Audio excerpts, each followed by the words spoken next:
وجود عالم، وجود عالم کون و مکان، عالم دنیا، وجود نظر میں آنا، وجود پانا، وجود عالم کون و مکان صدقہ ہے آقا کا، نہیں کہہ سکتا کوئی بھی کہ کوئی شے ہماری ہے، نہیں کہہ سکتا کوئی بھی کہ کوئی شے ہماری ہے۔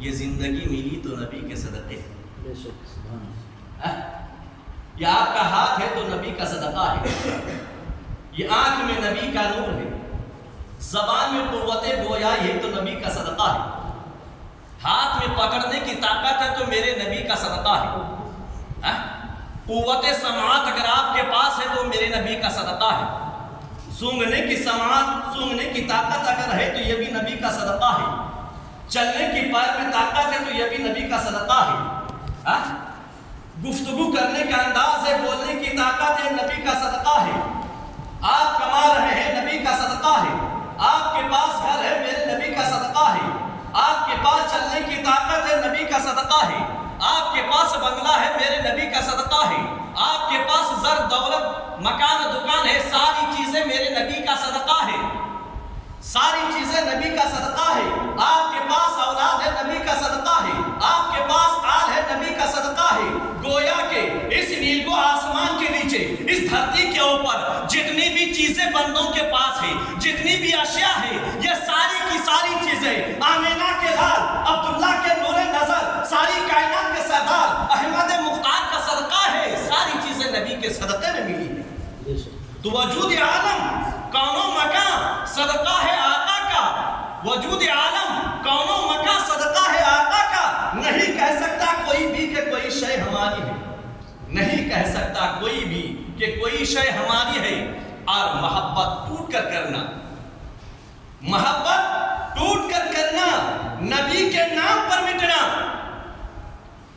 اگر نبی سے پیار کرتے ہو تو نبی کو زندہ بھی مانو، نبی سے پیار کرتے ہو تو نبی کے قوت سماعت کو بھی تسلیم کرو، نبی سے پیار کرتے ہو تو نبی کے قوت بصارت کو بھی تمہیں ماننا پڑے گا کہ آج بھی آمینہ کے لال عبداللہ کے نور نظر ساری کائنات کے سردار مالک بہبر حاکم خوشبتر صاحب انا اعطیناک الکوثر اپنے گنبد خضرا میں تشریف فرما ہو کر پوری کائنات کو دیکھ رہے ہیں اور سن بھی رہے ہیں۔ کرو پیدا محبت ٹوٹ کر کرنا، نبی کے نام پر مٹنا، محبت اس کو کہتے ہیں، یہی تو جان ساری ہے، محبت اس کو کہتے ہیں، یہی تو جان ساری ہے، محبت اس کو نہیں کہتے ہیں کہ تم نبی کے تبلیغ کو مانو لیکن نبی کو زندہ نہ مانو، محبت اس کو نہیں کہتے ہیں کہ نبی کی مجبوری کو تسلیم کرو کہ نبی کون جنگ بدر میں تکلیفیں جھیلے تھے، اللہ کے نبی جنگ خیبر میں تکلیفیں جھیلے تھے، اللہ کے نبی جنگ موتا میں تکلیفیں جھیلے تھے، اللہ کے نبی اپنے شہر مکہ مکرمہ میں امت کے خاطر تکلیفیں جھیلے تھے، لیکن ایک طرف تم نبی کو مردہ تسلیم کرو، لیکن ایک طرف نبی کی قوت سماعت سے انکار کرو، لیکن ایک طرف نبی کو نبی اکرم صلی اللہ علیہ وسلم کی حیات سے انکار کرو، نبی کی شفاعت سے انکار کرو، نبی کو ماننا اس کو نہیں کہتے ہیں، نبی کو تسلیم کرنا اس کو نہیں کہتے ہیں۔ جب تم نبی سے پیار کرے گا، ایک بندہ مومن اگر نبی سے پیار کرتا ہے، اپنے نبی سے محبت کرے گا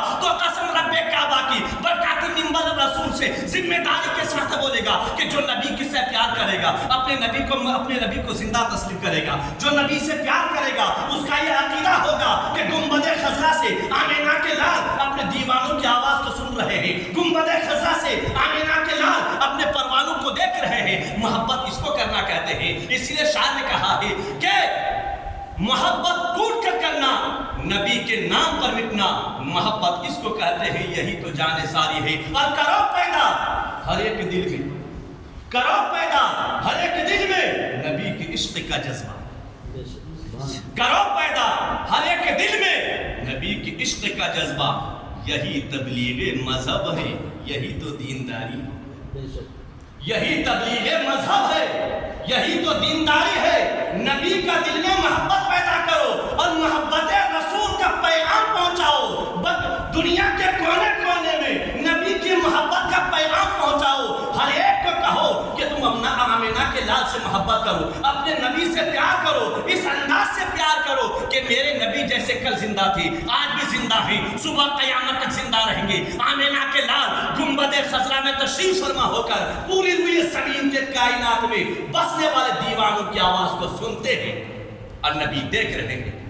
کرو پیدا ہر ایک دل میں نبی کے عشق کا جذبہ، یہی تبلیغ مذہب ہے، یہی تو دینداری ہے۔ اسی تبلیغ کو لے کر جب ہند کے سرزمین پر ایک اسلام کا مجاہد، دین کا دائی، عظمت رسول کا پاسبان، میرے نبی کا دیوانہ، آمینہ کے لال کا پروانہ، علم و عرفان کے سمندر، حضرت علامہ مولانا مفتی سلمان اظہری جب دنیا کے گوشے گوشے میں زمین کے چپے چپے پر دنیا والوں کو، امت رسول کو پیغام دینے لگے، عظمت نبی کو بتانے لگے، عظمت نبی کو لوگوں کے قلوب میں راسخ کرنے لگے، تو ہند کے سرزمین پر باغی پیدا ہو گیا، ان کے دشمن پیدا ہو گیا، ان کے پیٹھ پیچھے غیبت کرنے والے پیدا ہو گئے، اور ایک نبی کے دیوانے کو تکلیف دینا شروع کر دیا، ایک نبی کے پروانے کو تکلیف دینا شروع کر دیا۔ میرے عزیزوں، اپنے دین کو سمجھو، اپنے مذہب کو سمجھو، اور آمینہ کے لال کی محبت کو لے کر دھرتی پر چلو،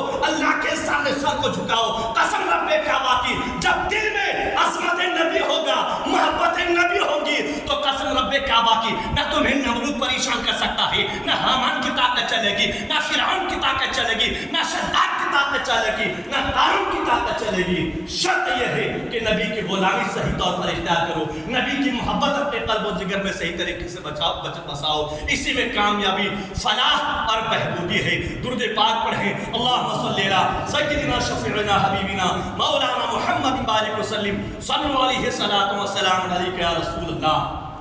میرے عزیزو، قرآن مقدس کے 15ویں پارہ اور سورہ بنی اسرائیل میں اللہ نے ارشاد فرمایا، سبحان الذی اسری بعبدہ۔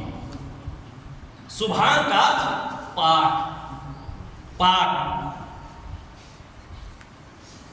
وہ رب پاک ہے، کس چیز سے پاک ہے؟ قرآن کی تلاوت صرف اس انداز سے نہ کرو کہ رب کا کلام، تلاوت کرو، اللہ کے میسج پر غور کرو، اللہ نے پیغام کیا دیا ہے۔ نماز کی دعوت دو کہ اللہ کی عبادت ہے، اللہ نے پیغام دیا۔ عبادت کے جانب لوگوں کو بلاؤ، ضروری ہے۔ اتحاد اور اتفاق کا پیغام نشر کرو، ضروری ہے، لیکن یہ بھی دیکھنا پڑے گا کس پیغام الہی کو لانے والا، اس اللہ کے میسج کو لانے والا جو عظیم ہستی ہے، جو عظیم ویکتی ہے، وہ کون ہے، ان کا مقام کیا ہے۔ نماز کو ماننے سے پہلے برکاتی کہے گا کہ نماز کے لانے والے کو مانو۔ جب تمہارا سجدہ کامیاب ہے، روزہ کو لانے والے سے پہلے، روزہ کو ماننے سے پہلے تو میں اس روزہ کو جس نے لایا ہے اس ویکتی کو ماننا۔ حج کو ماننے سے پہلے تمہیں ماننا اس کو پڑے گا جس نے حج لا کر دیا۔ زکوٰۃ کی اہمیت کو تسلیم کرنے سے قبل تمہیں یہ تسلیم کرنا پڑے گا کہ زکوٰۃ کی اہمیت کو بتایا کس نے بتایا۔ اور اللہ فرماتا سبحان، اللہ پاک ہے، تو برکاتی کہے گا مولا تو کس چیز سے پاک ہے، کس چیز سے پاک ہے؟ تو میرے عزیزو، اللہ تمام عیوب سے پاک اور منزہ ہے، اور اللہ اس مجبوری سے پاک ہے کہ رات کے تھوڑے سے حصے میں اپنے نبی کو زمین سے لے کے ساتوں آسمان تک نہ لے جا سکے۔ انسان اعتراض کرتا ہے کیسے ہوگا کہ پلک جھپکنے میں مکہ سے بیت المقدس سے ساتوں آسمان لے بھی گئے، سیر بھی کرایا اور پھر واپس بھی لایا، کیسے ہو سکتا؟ یہ کیسے ہو سکتا؟ ممکن کیسے ہے؟ میرے نبی کو بے شمار معجزات حاصل ہوئے، معراج اللہ کے رسول صلی اللہ علیہ وسلم کو بے شمار معراج، 30 یا 34 مفسرین بتاتے ہیں، لیکن ایک عالم بیداری میں جو 27ویں رجب کا ہے، عالم بیداری میں رب اور رسول ساتھ ساتھ، رب اور رسول ساتھ ساتھ۔ میرے عزیزو، جب عظمت نبی کو بیان کرنے کی کوشش برکاتی کرتا ہے تو کچھ پیار سے سنتے ہیں، کچھ مجبوری سے سنتے ہیں۔ تو رب اس مجبوری سے پاک ہے کہ رات کے تھوڑے سے حصے میں اللہ تبارک و تعالیٰ اپنے محبوب پاک کو 7واں آسمان تک نہ لے جا سکا، اللہ لے جا سکتا ہے، لے گیا۔ اللہ مجبور نہیں۔ اور انسان ایک میزائل بنا دے پلک جھپکنے میں ہندوستان سے امریکہ تک چلا جائے تو اس کو تسلیم کرتے ہوئے انسان نے بنایا ہے۔ اور جس میزائل کو خالق کائنات نے بنایا اس میں طاقت کتنی ہے؟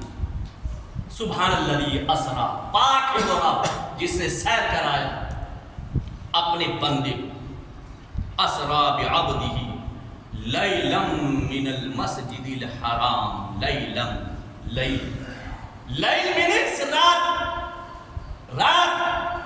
آؤ نبی کے پروانوں، اپنے نبی کی عظمت کو دیکھو، اپنے نبی کی طاقت کو دیکھو، اپنے نبی کا جلوہ دیکھو، اور برکاتی تعاون یہی کوشش کرے گا کہ لوگوں کے دلوں میں عظمت رسول کو بسائے، محبت رسول کو بسائے، چونکہ یہی زندگی کی عظیم الشان سرمایہ ہے۔ نماز بعد میں، روزہ بعد میں، حج بعد میں، زکوٰۃ بعد میں، دیگر اعمال حسنہ بعد میں، پہلے اللہ تبارک و تعالیٰ یہ دیکھے گا کہ اس کے دل میں میرے نبی کی محبت ہے کہ نہیں۔ اور قبر میں یاد رکھو، قبر میں بھی نماز کی وجہ سے بخشا نہیں جائے گا، لکھ کے لو۔ برکاتی کی لائبریری چھالو، بخاری شریف صحیح ستہ کی حدیثیں موجود ہیں۔ میرے عزیزوں، قبر میں 3 سوال ہیں، لیکن 3 سوال نہیں، بخاری میں 1 سوال آیا ہے۔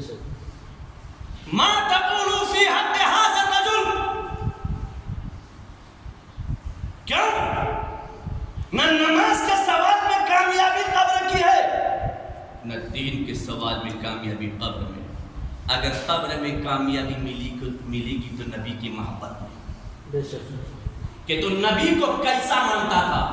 کہیں ایسا تو نہیں کہ اپنے بڑے بھائی کی جیسے مجبور مانتا تھا، کہیں ایسا تو نہیں کہ نبی کی شفاعت سے انکار کرتا تھا، کہیں ایسا تو نہیں کہ نبی کریم پر صلاۃ و سلام پڑھنا شرک اور بدعت کا فتویٰ لگاتا تھا،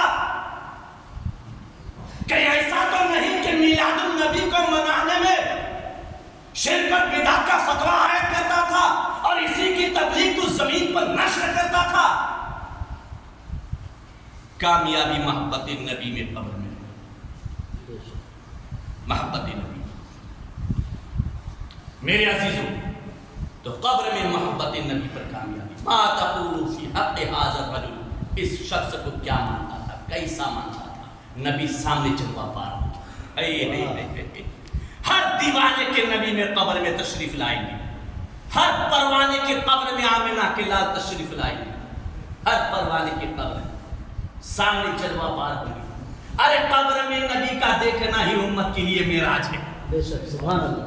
قبر میں نبی کا دیدار ہو جانا یہ گنہگار کے لیے معراج ہے، خطاکار کے لیے معراج ہے۔ نبی کی دیدار قبر میں ہوتا ہے۔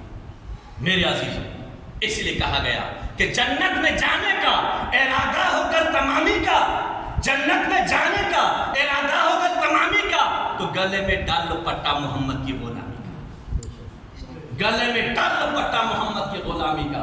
تو قرآن کہتا ہے اسرا بعبدہ لیلا من المسجد الحرام، رات میں اللہ لے کے گئے، رات میں۔ اچھا دیکھنا صحیح سے دن میں ہوتا ہے، رات میں کیوں؟ وہ بھی ایسی رات جس میں چاند نظر ہی نہیں آتا، 27ویں کی شب چاند نظر نہیں آتا۔ نبی کے مقام کو تسلیم کرو، نبی سے پیار کرو، اور پیار اس انداز سے کرو جیسے رب نے پیار کیا ہے، جیسے رب نے پیار کیا ہے۔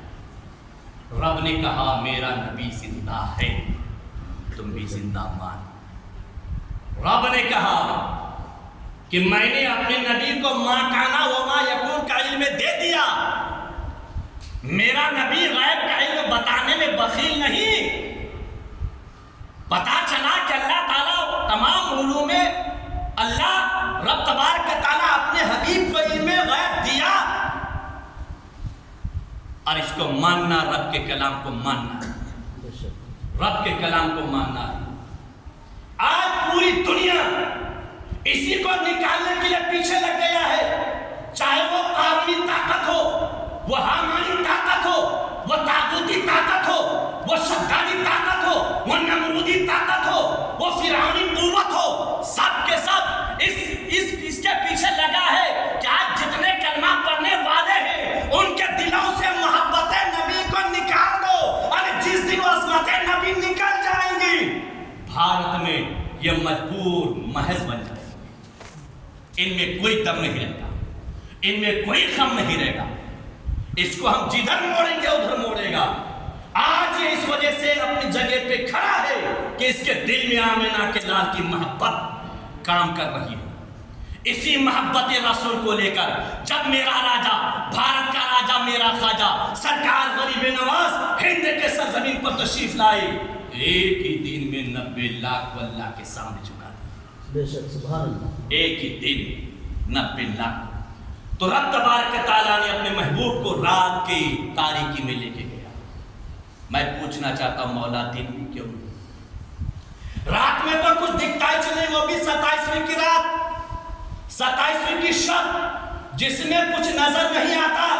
تو بارگاہ خداوندی سے جواب ملا، اے برکاتے سن، کیا تمہیں خبر نہیں؟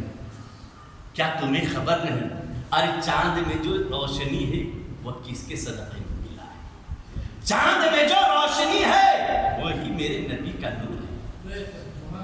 سورج میں جو کرن ہے، پوری دنیا کو سورج جو اپنی روشنی بکھر رہا ہے، برکاتی تجھے خبر نہیں؟ ارے سورج کی روشنی، سورج نے بھیگ لیا ہے میرے نبی کی نور سے، چاند نے بھیگ لیا ہے میرے نبی سے، میرے نبی کے نور سے، ستارے نے بھیگ لیا ہے میرے نبی کے نور سے۔ برکاتی سن، میرے نبی کو، آمینہ کے لال کو، عبداللہ کے نور نظر کو، ساری کائنات کے سردار احمد مختار کو نہ سورج کی روشنی کی ضرورت ہے، نہ چاندنی کی روشنی کی ضرورت ہے، نہ ستارے کی جگمگاہٹ کی ضرورت ہے، بلکہ میرا نبی جس جگہ چلے جاوے، وہ کتنوں ہی اندھیرا کیوں نہ ہو، کتنوں ہی کالی گھٹا کیوں نہ ہو، جب میرا نبی قدم رکھ دے گا تو سورج کی روشنی سے زیادہ روشندار ہو جائے گا، چمک جائے گا، چمک جائے گا، سورج کی روشنی سے زیادہ چمک جائے گا۔ میرے عزیزو، اللہ کے رسول صلی اللہ علیہ وسلم کو رب تبارک تعالیٰ نے 27ویں کی شب کو لے جا کر دنیا میں اعتراض کرنے والے، دنیا میں بکنے والے کو، عظمت نبی کو پامال کرنے کی کوشش کرنے والے کو رب تبارک تعالیٰ نے خلاق کائنات نے دندان شکن جواب دیا ہے۔ کئی لوگوں سنو، میرے نبی کی طاقت پر اعتراض کرنے والوں، میرے نبی کی عظمت پر اعتراض کرنے والا سنو، میرا نبی چاند و سورج کی روشنی کی محتاج نہیں، بلکہ یہ سب مل کر میرے نبی کی نور کی محتاج ہے۔ اسی لیے کہا کرتے ہیں میرے عزیزو کہ کرو پیدا ہر ایک دل میں نبی کے عشق کا جذبہ، یہی تبلیغ مذہب ہے، یہی تو دینداری ہے۔ اور دونوں جہاں میں مطلوب اگر تجھے آرام ہے، دونوں جہاں میں مطلوب اگر تجھے آرام ہے، ان کا دامن تھام لے جن کا محمد نام ہے، ان کا دامن تھام لے جن کا محمد نام ہے۔ اگر امت ہو اور صحیح امت ہو، تمہارے اندر اگر احسان ہو کہ آمینہ کے لال کے صدقے میں ایمان ملا ہے، آمینہ کے لال کا صدقہ ہے کہ اولاد ملی ہے، آمینہ کے لال کا صدقہ ہے کہ دنیا ملی ہے، آمینہ کے لال کا صدقہ ہے کہ ماں باپ ملے ہیں، آمینہ کے لال کا صدقہ ہے کہ دنیا میں مال و دولت ملی ہے، یا آمینہ کے لال کا صدقہ ہے کہ دیکھنے کے لیے آنکھ مل گئی ہے، آمینہ کے لال کا صدقہ ہے پکڑنے کے لیے ہاتھ مل گیا ہے، آمینہ کے لال کا صدقہ ہے کہ چلنے کے لیے پیر مل گیا ہے، آمینہ کے لال کا صدقہ ہے کہ بولنے کے لیے زبان مل گئی ہے۔ اگر ان احسانات نبی کے نیچے تم دبا ہوا ہے اور مانتے ہو نبی کے احسان کو تو قسم رب کعبہ کی تمہارے دل میں یہ عقیدہ نہیں ہوگا کہ نبی مردہ ہے، تمہارے دل میں یہ عقیدہ نہیں ہوگا کہ نبی نہیں دیکھ رہے ہیں، تم کبھی اعتراض نہیں کرے گا کہ نبی نہیں سن رہے ہیں، تم کبھی اعتراض نہیں کرے گا کہ نبی مردہ ہے، بلکہ نبی زندہ ہے، نبی کل بھی زندہ تھے، نبی آج بھی زندہ ہے، اور نبی صبح قیامت تک زندہ کابندہ رہیں گے۔ یہ عقیدہ ہر ایک کے لیے رکھنا ضروری ہے۔ میرے عزیزو، اللہ تبارک و تعالیٰ نے اندھیرے رات میں لے کر دنیا والوں کو جواب دے دیا ہے کہ میرا نبی کسی روشنی کی محتاج نہیں، بلکہ تمام روشنی میرے نبی کی نور کی محتاج ہے، میرے نبی کی نور کی محتاج ہے۔ اللہ فرماتا سبحان الذی اسری بعبدہ لیلا من المسجد الحرام الى المسجد الاقصی۔ اللہ تبارک و تعالیٰ نے مسجد حرام سے مسجد اقصی تک اتنی سفر نص قرآنی سے ثابت ہے، نص قرآنی سے ثابت ہے۔ اور میں نے بتایا تھا شب میں بھی کہ اللہ کے رسول صلی اللہ علیہ وسلم جب براق پر سوار ہونے کے لیے گئے تھے، احسان نبی کو مانو۔ اگر تم نے نبی کا کلمہ پڑھا ہے، نوجوانوں جتنے بھی نئی نسل ہے کلمہ کو سوچنا کہ برکاتی نے بتایا نہیں تھا، مجھے معلوم نہیں تھا، میں بتا کر بری ذمہ ہو جاؤں گا، لیکن یہ تمام کے تمام بوجھ تمہارے کاندھے پر رہے گا۔ اللہ کے نبی کے احسان کو مانو، عظمت نبی پر قائم تسلیم کرتے ہوئے دین کا کام کرو، اسلام کا مجاہد بنو، دین کا داعی بنو، اپنے مذہب کو بچانے کے لیے، ایمان کی بچانے کے لیے کام کرو۔ میرے عزیزو، کہ جب میرے نبی سوار ہونے لگے تھے، رک گئے تھے، کیوں؟ نبی نے اپنی امت کو کیسے خیال کیا وہاں؟ تمہیں احساس نہیں؟ جبریل نے پوچھا یا رسول اللہ آپ کیوں رک گئے؟ کیوں رک گئے؟ اللہ نے حکم دیا جبریل پوچھ، میرے نبی سوار ہوتے ہوتے رک گئے، کیوں گئے؟ اس روکنے کی وجہ کیا ہے؟ تو میرے نبی نے کیا کہا تھا؟ جبریل کیا بتاؤں؟ آج مجھے آسمانی سفر کے لیے اللہ نے براق بھیجا ہے، اور انعام و اکرامات کی بارش میرے اوپر ہے، 70,000 فرشتے صلاۃ و سلام کی گونج میں مجھے سوار کر رہے ہیں، لیکن میں یہ سوچ رہا ہوں قیامت کا دن جو 50,000 سال کا ایک دن ہوگا، اور شدت کی دھوپ ہوں گی، زمین تانبے کی ہو جائے گی، میری امت پل صراط کو کیسے پار کریں گے؟ آپ کو یاد کیے کہ نہیں؟ ہم کو یاد کیے کہ نبی کو فکر دیکھیے، نبی کو محبت اپنی امت سے دیکھیے، کس قدر محبت ہے۔ میرے عزیزوں، میرے عزیزوں، اپنے نبی کی محبت میں جیو۔ جب میرے نبی رک گئے اور اللہ تعالیٰ نے دیکھا کہ میرے نبی سوار ہونے سے رک گئے، تو رب نے پیغام دیا ہے میرے حبیب اپنی امت کی فکر کو دل سے نکال دیجئے، آپ چنتا مت کیجئے اپنی امت کی کہ پل صراط کو کیسے پار کریں گی۔ اے میرے محبوب، جتنے بھی آپ کے دیوانے اور پروانے ہیں، وہ گنہگار کیوں نہ ہو، خطاکار کیوں نہ ہو، بدکار کیوں نہ ہو، سیاکار کیوں نہ ہو، میں اس کے گناہوں کو نہیں دیکھوں گا، آپ کی نسبت کو دیکھوں گا کہ اس نے آپ کے ساتھ نسبت کیسا رکھا ہے، تعلق کیسا رکھا ہے، عقیدہ کیسا رکھا ہے۔ اے میرے حبیب، قیامت کے دن آپ کے ہر امت کے قبر میں ایک ایک براق بھیج دوں گا، اور اس میں میری عنایت ہوگی، آپ کی امت اس براق پر سوار ہو کر پل صراط کے راستے پل صراط کو پار کر جائیں گے۔ نبی کی محبت کو دیکھیے، نبی کو پیار کو دیکھیے۔ عزیزو، یہیں پر اسی بات پر میں اپنی گفتگو ختم کر رہا ہوں۔ یہ قصہ لطیف ابھی ناتمام ہے، جو کچھ بیان ہوا وہ آغاز باب تھا، رہی غنچہ تو پھر کھلیں گے، زندگی بچ کے رہے تو پھر ملیں گے، اور خوب کی سیر چمن پھول چنی شاد رہے، باغ با جاتا ہوں میں گلشن تیرا آباد رہے، آباد رہے، آباد رہے۔ وآخر دعوانا الحمدللہ رب العالمین، السلام علیکم۔ جو حضرات سنت نہ